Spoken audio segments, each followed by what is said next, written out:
Bom, pessoal, iniciando aqui essa videoaula para explorar o tema de cálculo de curto-circuitos, onde a gente vai resolver um exercício analiticamente e depois vai comparar o mesmo exercício com a solução do PTW, né? Mesmo exercício resolvido analiticamente, comparando com o resultado do PTW, ok? Então vamos lá, a gente tem aqui do lado direito, nós temos os dados, né, do Unifilar. Então a gente tem a concessionária, todos os dados de impedância da concessionária, né, corrente de curto-circuito, trifásica, monofásica, as relações X sobre R, tanto para trifásica como tanto para a sequência positiva quanto para a sequência zero, certo? Nível de tensão. Depois a gente tem um condutor, e esse condutor nós também temos os dados, né? 30 metros de condutor, distância relativamente pequena. E temos também os dados de resistência e reatâncias de sequência positiva e sequência zero. Depois a gente tem transformador, com todos os dados também, um transformador de 1.5 MVA, 13.8 para 480 volts, os dados de impedância, sequência positiva, sequência zero. E finalmente nós temos uma carga, somente motor de indução de 350 HP. Bom, então vamos iniciar com os cálculos preliminares aqui da concessionária. E aí a gente tem a potência, né? Temos o nível de curto-circuito de 21 kA, curto-circuito trifásico, nível de tensão 13.8 kV. E aí a gente calcula a nossa potência, né? Potência de curto-circuito trifásico de 501,948 MVA. Né? Potência de curto-circuito relativamente alta, então uma rede forte, né? Caracterizando uma rede forte. Depois a gente vai calcular a impedância, como mostrei para vocês alguns dias em sala de aula, né? Como é que a gente calcula a impedância de sequência positiva da fonte. Então a gente tem a potência de base, a gente está considerando aqui 100 MVA para todo o exercício, né? Aliás, no nosso curso a gente está considerando sempre a potência de base, mesmo valor de 100 MVA, que é o valor que a maioria dos softwares de cálculo de curto-circuito eles consideram. E nós temos a potência de curto-circuito, que acabamos de calcular, 501,948. E aí a gente chega a um valor de impedância de 0,1992 pu. Depois temos a relação X sobre R, né, na sequência positiva, relação igual a 15. Vocês vão ver que na sequência 0 essa relação é 10. Né? Enquanto que a corrente de curto-circuito fase terra 18 kA. Muito bem, então se a gente faz o arctangente de 15, a gente chega a esse ângulo de 86,19 graus. De maneira que a nossa impedância de sequência positiva da fonte, ela tem esse valor, módulo e ângulo, ok? Isso daí já em PU. Bom, se a gente quiser calcular esses valores em coordenadas retangulares, muito simples, né? Simplesmente pega o módulo, multiplica pelo cosseno do ângulo para achar a parte resistiva e a parte reativa, o mesmo módulo pelo seno do ângulo, ok? E a gente consegue separar as partes real e imaginária. Agora a gente vai para a sequência zero, porque aqui um dos objetivos desse exercício é calcular tanto curto-circuito trifásico como curto-circuito fase terra. E aí a gente vai precisar, no curto-circuito fase terra, das impedâncias de sequência zero, né, para compor o nosso circuito. Muito bem, então a gente tem aí a nossa corrente de curto-circuito trifásico como sendo dado por essa equação. A gente não vai considerar a impedância da Terra por ponto neutro, né, transformador, então a gente não tem nenhum tipo de impedância, é zero, tá certo?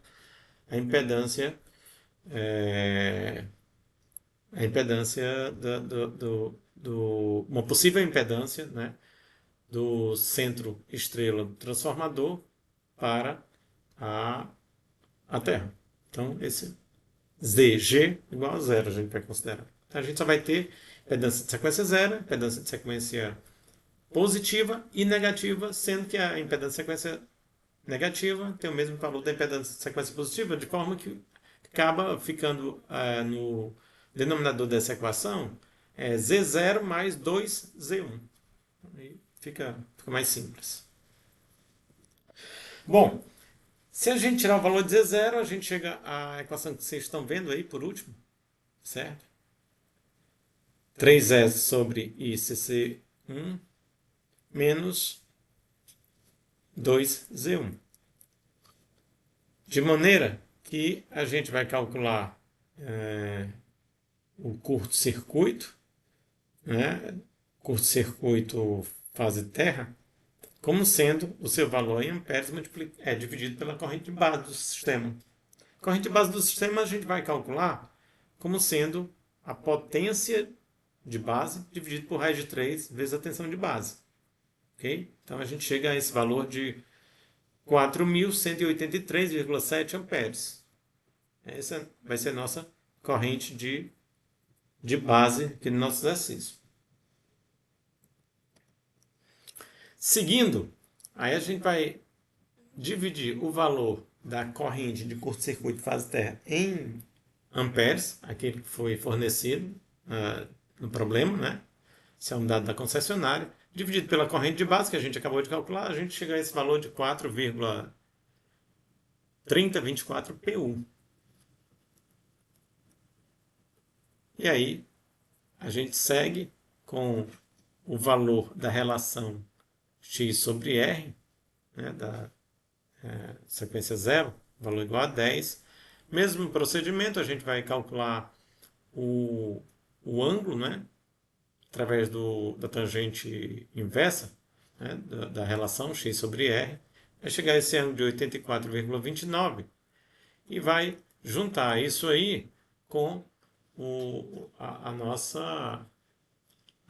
valor do módulo, né, valor absoluto aí, o valor do módulo dessa corrente. Né? Corrente com circuito fase terra. Isso aí já está em PU. Esse negativo, pessoal, aí, ele apareceu porque o nosso sistema é indutivo, então a corrente é atrasada. Tá certo? Então é natural que apareça essa fase negativa na corrente. Ok? Então, seguindo aqui na equação que a gente tinha visto no slide anterior, vou dividir a nossa tensão, 3 vezes 1 PU, né? A gente vai considerar sempre a tensão da fonte, né? No caso, a tensão na subestação, a tensão da concessionária, igual a 1 PU, né? Fase zero. E aí a gente vai seguir sempre com esses valores aí pré-falta, tá certo? Muito bem.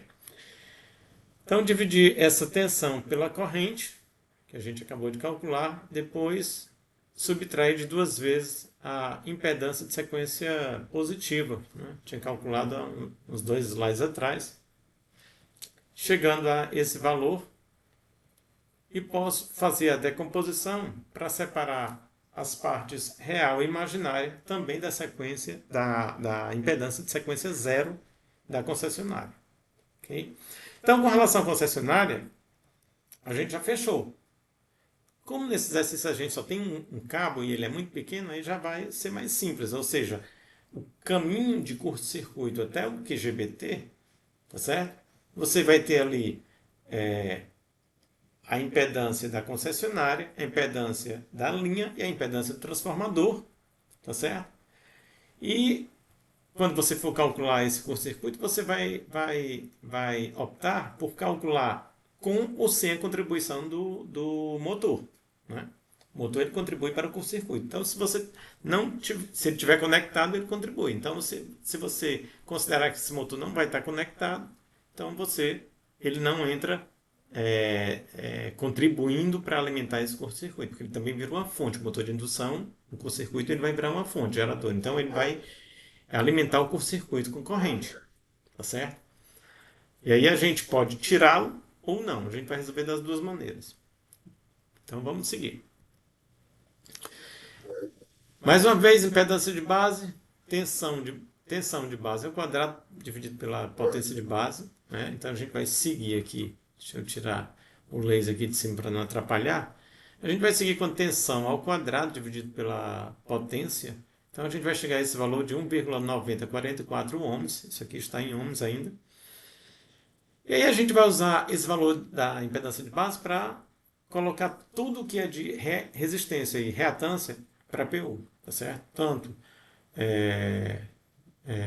no caso aqui, tanto da parte resistiva quanto da parte reativa, a gente vai usar o mesmo valor de impedância de base. E se tivessem mais cabos aqui no circuito, a gente faria o mesmo procedimento. A gente só tem, nesse caso aqui, a gente só tem um. Então vamos nessa. Bom,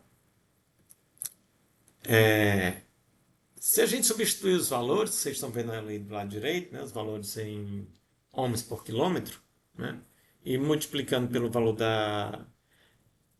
do comprimento, né, desse cabo, né, 30 metros, você divide por 1000 para passar por quilômetro, e depois divide pela impedância de base. E aí a gente vai chegar em 0,0040 PU para resistência, para reatância 0,0043 PU. Okay? Isso aqui a gente está falando da sequência positiva. A gente vai ter que fazer a mesma coisa para a sequência zero. Então, usei os mesmos dados, tá certo? Não teve nada de diferente. Resistência do cabo de sequência zero, multiplicado pelo comprimento do cabo, dividido pela impedância de base. Fiz isso para resistência, fiz isso para reatância, agora tem os dois valores. Nós temos os dois valores em PU, tanto a gente tem valor de resistência e reatância para a sequência positiva quanto para a sequência zero desse condutor. Seguindo, o que a gente vai ter ainda no caminho do IGBT é o transformador. O transformador, a gente vai calcular a impedância em PU, a impedância de sequência positiva. A gente vai fazer o seguinte, a gente vai pegar o valor da sua impedância percentual e dividir pelo valor da potência desse transformador. A gente já mostrou isso em sala de aula, tá certo? A gente tem uma equação mais genérica, a gente faz algumas ponderações e simplificações, e aí a gente chega no valor dessa equação bem simplificado. Né? Rapidamente você encontra a impedância de sequência positiva para o transformador. Essa impedância já é MPU. Você dividir o valor da impedância percentual pelo valor da potência em MVA. Certo? MVA. Muito bem, então a gente chegou a 4PU. Relação X sobre R dada foi essa daí, 7,0002. Então, encontramos, através desse equacionamento, nós encontramos o valor da resistência sequência positiva. E, seguindo aqui, a gente vai encontrar a reatância também de sequência positiva. Juntando os dois, então temos a impedância de sequência positiva do transformador.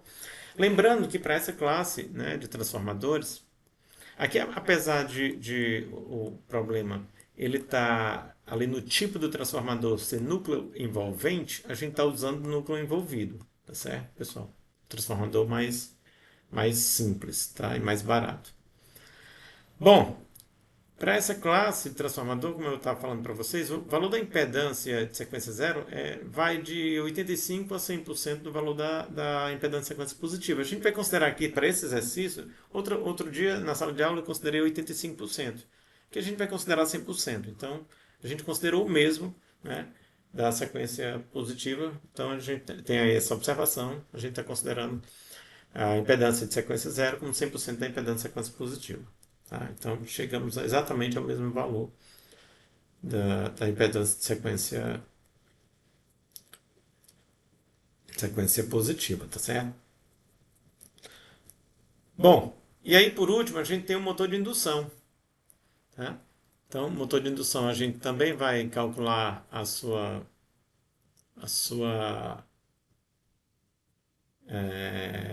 reatância, mas antes a gente vai calcular a potência. Então a gente vai pegar o valor dessa potência em HP. Então a gente tem 350, vai passar esse valor aí para 350 HP, a gente vai estar refletindo esse valor em quilowatt. E depois a gente vai refletir esse valor, porque geralmente essa potência é a potência na ponta do eixo. Então a gente vai refletir para a entrada. E vai passar, não só vai refletir para a entrada, dividindo pelo rendimento, mas a gente também vai usar o fator de potência para passar esse valor que está em quilowatts para kVA, certo? E depois a gente vai dividir por 1000 e aí esse valor vai ficar em MVA. Então, nesse caso aí, a gente tem um valor MVA.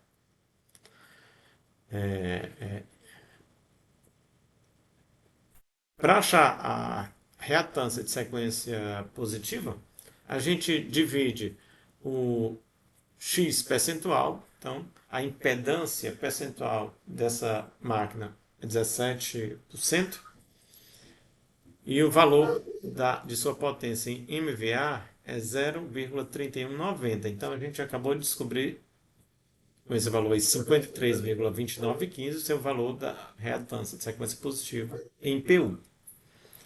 Usando essa expressão x sobre r igual a 10, a gente vai saber rapidinho o valor da sua resistência. Basta pegar a reatância e dividir por 10 e aí a gente já vai encontrar o valor de 5,3292 PU para o valor da resistência de sequência positiva dessa máquina.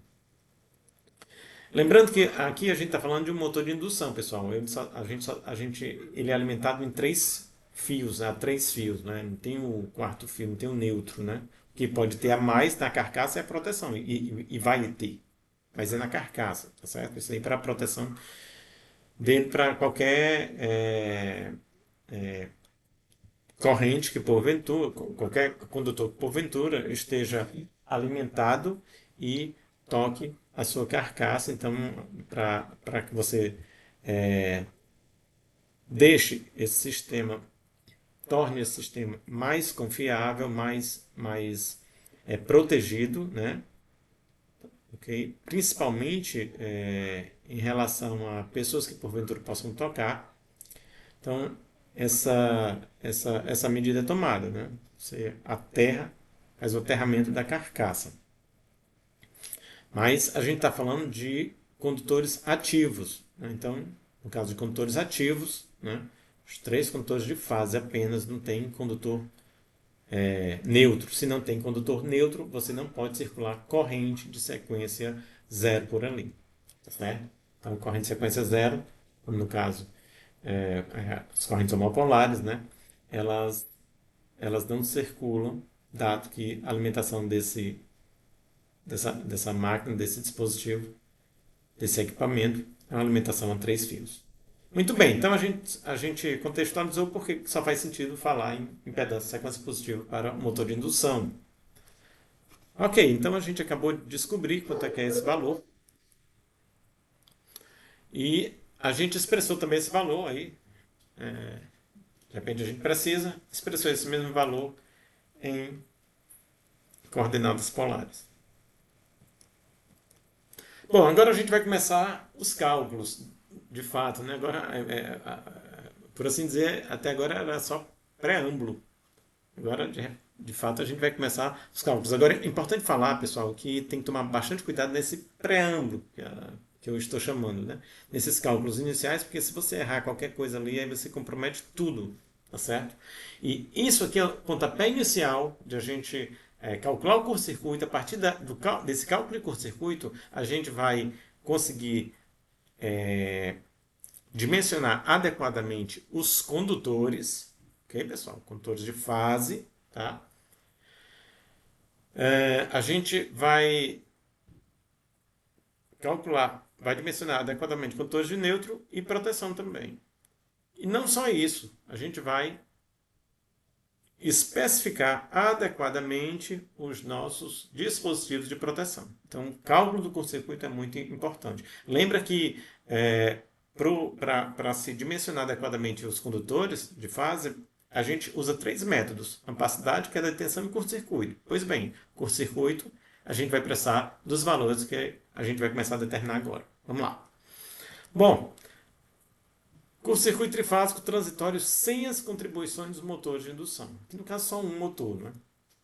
Então, não vou nem olhar a impedância do motor. Eu vou simplesmente considerar que ele está totalmente desconectado desse barramento aí do QGBT e vou utilizar a impedância de sequência positiva do que está em seu caminho, tá certo? No caminho entre concessionária e QGBT. Então, impedância de sequência positiva da concessionária, impedância de sequência positiva do cabo e impedância de sequência positiva do trafo. Fiz essa conta, cheguei a esse valor, o mesmo em coordenadas polares, tá certo? Vou realizar o cálculo da corrente de curto-circuito em PU. Então, dividir 1, que é a tensão pré-falta, né, 1 PU, dividido por essa impedância, cheguei ao valor de 0,2379, o módulo, e 8203, o ângulo, tá certo? Muito bem.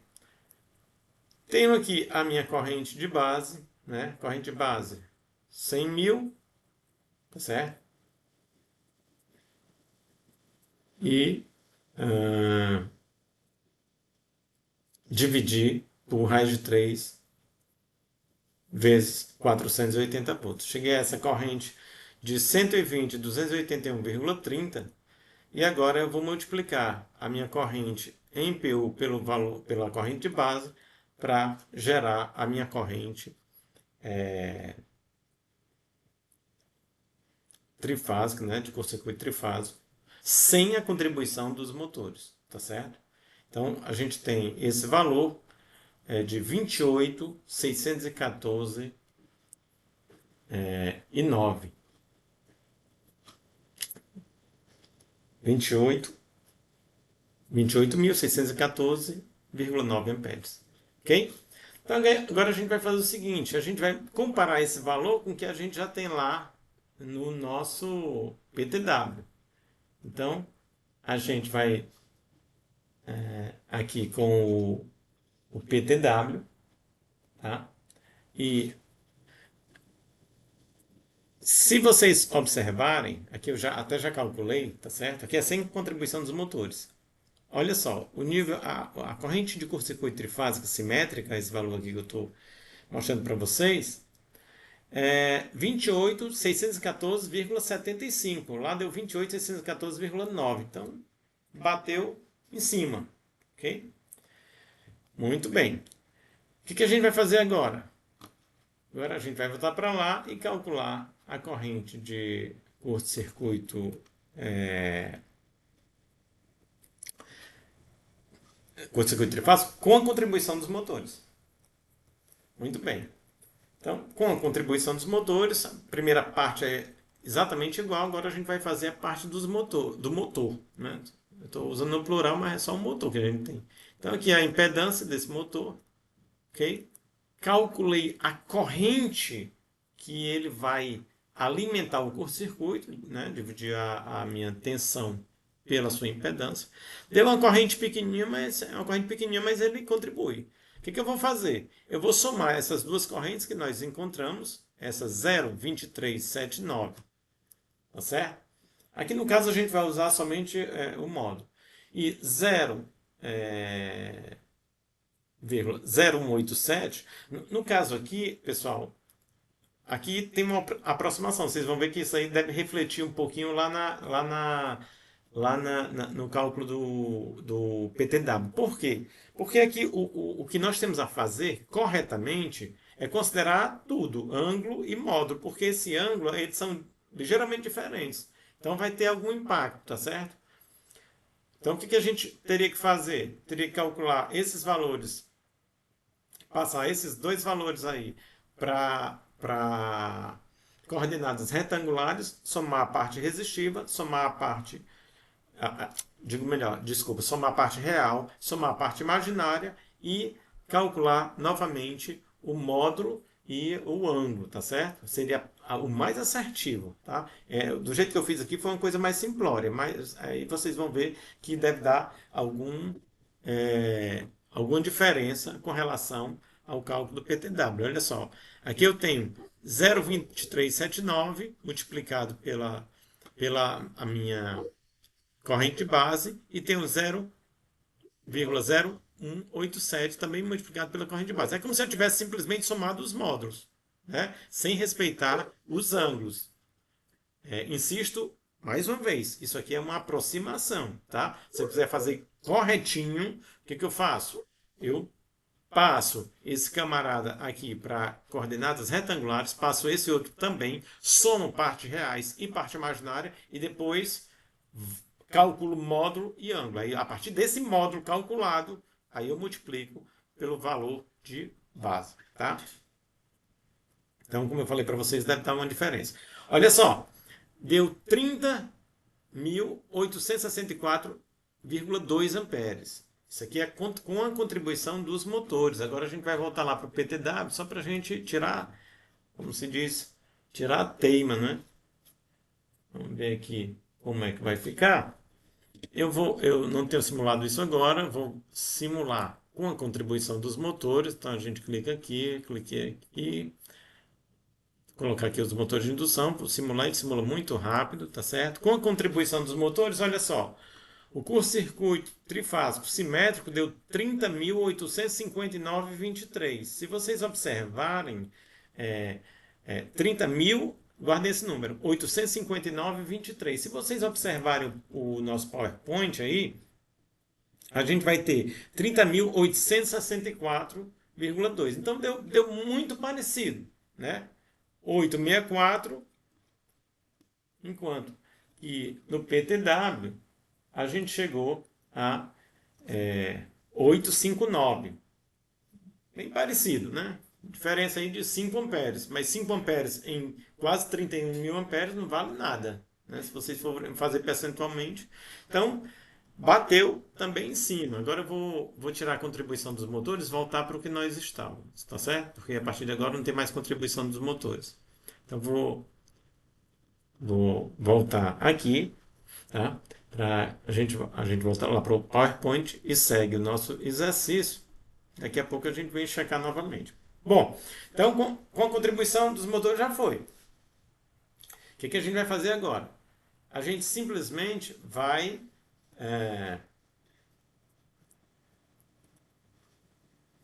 calcular o curto-circuito trifásico subtransitório assimétrico. Então a gente vai calcular o assimétrico, certo? Então, assimétrico, eu vou passar bem rápido, porque a gente já fez esse cálculo aqui algumas vezes, né? Mesma coisa, o curto-circuito trifásico, certo? Cheguei na relação, olha só, o novo x sobre r, um ponto de curto-circuito, ele é dado em relação ao ângulo da corrente do curto-circuito, né, trifásico. Então, esse ângulo é 82,07, o que me dá um x sobre r de 7,14. Tá? Isso aqui vai ser importante porque a gente vai usar esse valor para calcular o fator de assimetria. Então, o que a gente fez? Mais uma vez, repetir aqui o valor da corrente de base, né? A gente já tem lá atrás, não custa nada repetir novamente como é montado. Cheguei no valor aqui do curto-circuito trifásico simétrico. Então, multipliquei esse camarada, aqui, ó, valor em PU, pelo valor de base, cheguei a 28.614,9. A gente tinha mostrado isso uns 2 slides atrás.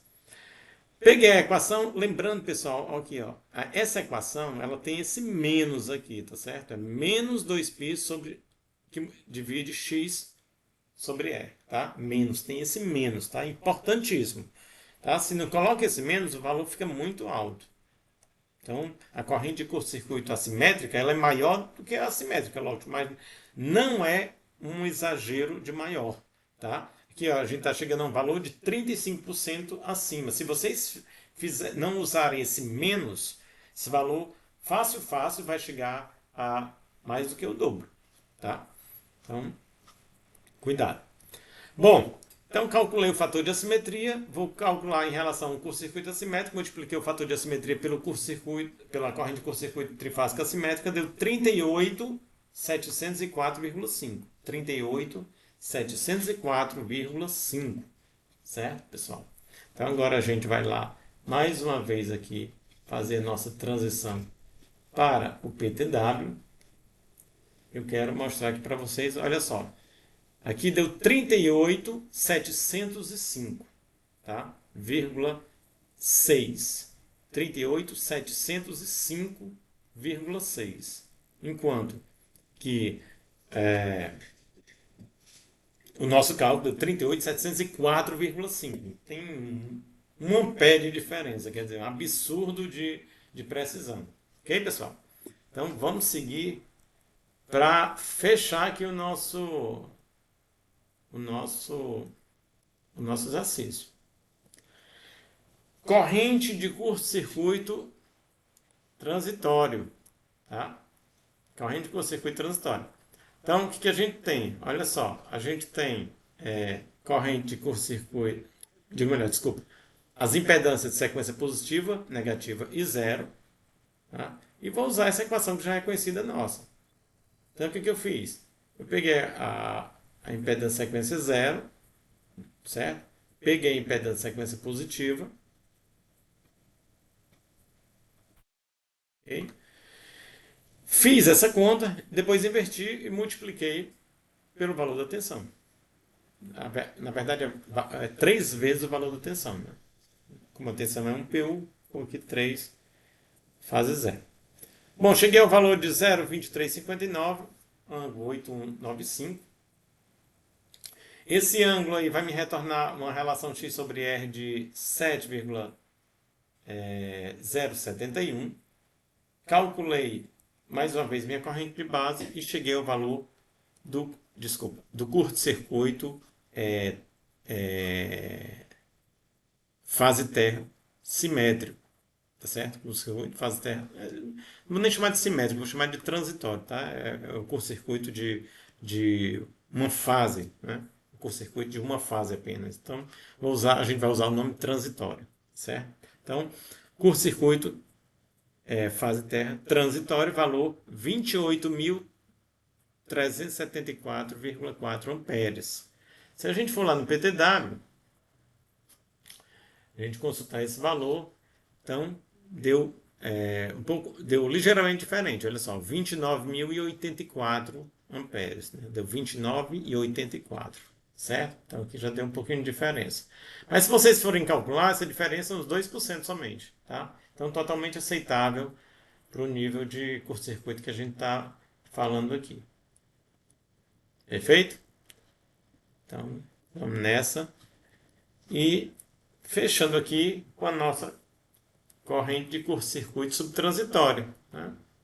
Praticamente a mesma coisa. A gente vai simplesmente pegar o valor do x sobre r e usá-lo para determinar o fator de assimetria, certo?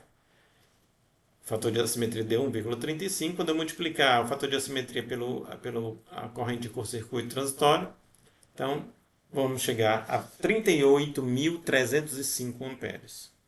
Se a gente for, mais uma vez, aqui para o PowerPoint, digo melhor, PowerPoint a gente já está. Se a gente for aqui mais uma vez para o PTW, então a gente vai, aqui deu 38.305 e lá deu 39.289. Tá certo? Também uma diferença baixa, né? Essa diferença foi até maior do que as outras, mas aqui tem alguns fatores que a gente tem que levar em consideração, ok, pessoal? Se vocês observarem, o x sobre r calculado pelo PTW foi 7. Tá? Isso aqui faz muita diferença, ok? O nosso não foi 7, ele foi ligeiramente superior a 7. Isso aqui, muito por arredondamento, ó. Mas se você olhar esse 7 e 7,071, quando você colocar nessa exponencial negativa, que já dá uma diferença que pode ser considerável e ela justifica isso aqui. Porque a gente aqui considera muitas casas decimais, né? Então, ó, e até tem até um detalhe. Aqui é 1,35, aqui está 1,35, 36. Ó, isso daí já faz diferença, tá? Eu até vou checar esse valor depois, que pode ser que tenha um certo engano aí. Mas o fato é que nós temos uma metodologia, tá certo? Analítica para se calcular o curto-circuito, né? A gente discutiu em sala de aula bastante isso aí. Tá? Eu mostrei para vocês agora que essa metodologia ela bate muito com um simulador profissional, tá certo? Amplamente usado aí no mercado. Tô fazendo, não faço propaganda dele, não sou representante dele, mas é o que a gente tem para usar. E ah,